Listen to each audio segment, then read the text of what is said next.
You're watching Shani Speaks Now. What's good, beautiful people? It's your girl Shani here, your little big sis, and welcome to this week's edition of Always Keep the Faith Fridays, where your girl takes you from your work week to your Friday, my favorite day of the week, y'all already know, into your weekend. You guys, it is December. We've got a month left in 2022. How crazy is that? I always feel, especially lately, that the years are like going faster. They say like once you graduate from high school, then everything starts going fast. I didn't believe that at the time, but now I definitely believe it because I feel like we were just in January not too long ago, and here we are at the end of another year. But that's a beautiful thing because that means we've had a year to accomplish some things, and we have a year, God's willing, to look forward to some new things. Anywho, get off that. I'm being a little bit philosophical here. For those of you that are watching for the first time, welcome. I'm so glad that you all are watching. And of course, to the Faith fam, the faithfuls, I love you all. Now, for those who are watching for the first time, you can join the Faith fam by subscribing so you know whenever I drop an episode, you can get those notifications going. And I'd love for you to even just follow me on social media. Let's become friends. We can communicate on Instagram at Shani Speaks Now. So do all the things, people. Do all the things. Give that to me as an early Christmas gift. But you know what? So I am not someone who is necessarily like into numerology. I don't play the lotto or Mega Millions.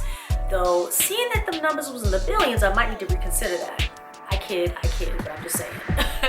And I was never really a math person. However, I do have a favorite number. And truth be told, my favorite number came when God gave me the date that I was going to get married, which was 8/18/2018. And yes, you guessed it. It's a whole bunch of eights, which means my favorite number is the number 8. And I'll actually link the episode where I talk a little bit more about how that all came about. It's called When God Speaks, but that's not what we're talking about right now. We're talking about the number 8 and my favorite number. So we are going to get into the number 8 and what it means, and hopefully how the meaning of the number 8 can be a little bit of an encouragement for you coming out of this year going into the new year, because the number 8 has some special things about it that I think that you will appreciate just as much as I do. So without further ado, my peoples, let's get into it. So yes, my favorite number is the number 8, as I've revealed. And most people know that the number 7, which is the number of completion, most people know what that means. 7 days of the week, God created everything in 7 days. But what I love is that the number 8 means new beginnings. So after everything has been complete, you're able to start with something new. And I love that, which is a part of why I love that being a part of my wedding number, because obviously me getting married, me and my husband, we were on a new journey, a new beginning in our lives, starting something completely different. Also, the cool thing about the number 8 is that when you put it on its side, just like my ring right here, let's see if I can get that in focus, it's a little blurry, it turns into an infinity sign. And of course, infinity means forever, it means eternity. So there's just so many cool things about the number 8. But one of the things that I thought about in terms of the number 8, especially as we are in the last year of the month, is that most times during this time of year, if you haven't, people start thinking about all the things that have gone on throughout the year and, whatever time they have left, what they need to still get done. But most of us need a new beginning. And most people in a new year is where we feel like, okay, we have been able to kind of get rid of everything. Not to say that everything magically disappears from the year before, but usually you go into the new year feeling like, a fresh start. January 1, I've got a new beginning. So let's talk a little bit more about that. The number 8 and the new beginning and what that can mean, or hopefully may mean, for you going into this new year soon.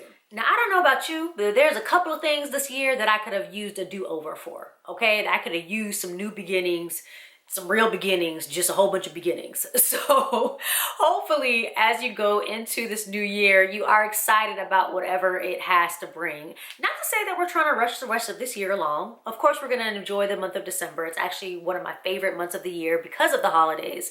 But it's always just a hopeful thing to think of what can become, what are the possibilities. So one of the things I thought about is as we think about a new beginning, what are some things that we can do to kind of prepare ourselves for a new beginning going into the new year? So here are just 3 things that I lightly suggest, that maybe you want to consider, that may be a fun thing for you to do going into this new year as we consider a new beginning. And yes, I know I keep on talking about going to the new year and we're still in December, but you know what I mean, okay? You got to prepare for things ahead of time. Okay, so one of the things that I would encourage you to do, that I suggest, is take some time at some point before the year is out and just really reflect on the wins and losses, the high notes and the low notes, the great moments and the not so great moments of the year. Sometimes really taking the time to evaluate everything that has taken place, especially in one year, can really give you some perspective. Sometimes the things that you think weren't so bad or weren't so great were actually better than you thought, and the things that you thought were terrible maybe weren't so bad, or now you've had a chance to kind of get a perspective and see things in a different light in either way. So that's one thing I suggest. Now, during this time of year, one of the big things that people like to do is vision boards. They like to vision cast, and they like to kind of set up boards and cut out things from magazines or newspapers, put them on a board, which I think is great. I love vision boards. I have one that I need to complete because your girl cut out all the things, but I haven't pasted them. But that's neither here nor there, okay? We're not talking about me right now. We're talking about you. So suggestions for you. But even if you don't do a vision board, I think a great thing to do is just think about some goals, some dreams, and even just some experiences that you think that you would like to have going into the new year. And it can be some of the simplest things, the small things, like, hey, I have a goal to walk every day for 30 minutes every day of the year. Or it can be something crazy outlandish, like, hey, I have a goal to go to 2 or 3 international countries this year. But whatever it is, take some time to sit back, give yourself a chance to just kind of dream. And my final suggestion as we talk about new beginnings is think about 1 or 2 things that you definitely could use a new beginning for. Maybe it's something that you started that didn't turn out the way you wanted to, or maybe it's something that you felt that you literally failed, or maybe it's even something that you were rejected from. Maybe it was a position that you applied for that you felt you were ready for, and maybe they gave you some sort of evaluation and said, hey, work on these things and try again. Whatever it is, pinpoint 1 or possibly 2 things that you could definitely use a new beginning, and go into the new year really anticipating that the new beginning in that thing or those things will actually take place. So what's this week's faith fact? A new year presents the opportunity for new beginnings. Now, your favorite number may not be the number 8, even though if you don't have one, it's a good suggestion. I think that you should go ahead and adopt it. But I think most people can agree that sometimes, especially when things are needing to change in your life, you could definitely use a new beginning. And you may not even have to wait till the new year. I'm just suggesting it because, hey, we only have a couple weeks left in this year, and I'm sure that your to-do list and the holidays and everything else is probably going to keep you from being able to start something fresh and new right now. But definitely take the time, evaluate some things, think about some things, and figure out how you can start fresh, new, and get your number 8 on, get your new beginning on before the year is out. Do those things now so that when you go into the new year, God's willing, you already have an idea of what you are anticipating, what possible expectations you can have, or some things that you can even do to allow those new beginnings to really take place and really happen.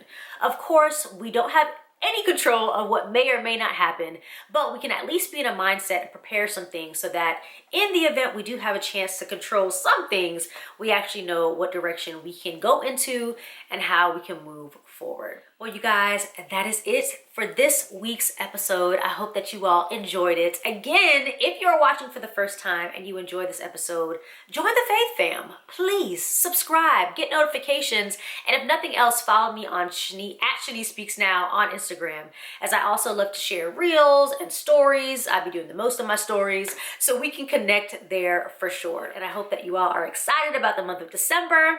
I won't give y'all my Christmas list right now, but you know, if you want to get a gift for your girl, I'll be excited about it. But really, I really hope that you all are getting excited and that it really is a merry time of the year and season for you. All right, guys, well, I love you all. I hope that you guys have some great plans for this weekend. Do something fun just for you. And you know how we end every episode with that motto: Always keep the faith and let the Lord fight your battles. Until next time, I love y'all. Take care. Peace. Thanks for watching, Faith Fam. Be sure to subscribe, share, and like this episode, and I'll see you back on my channel soon.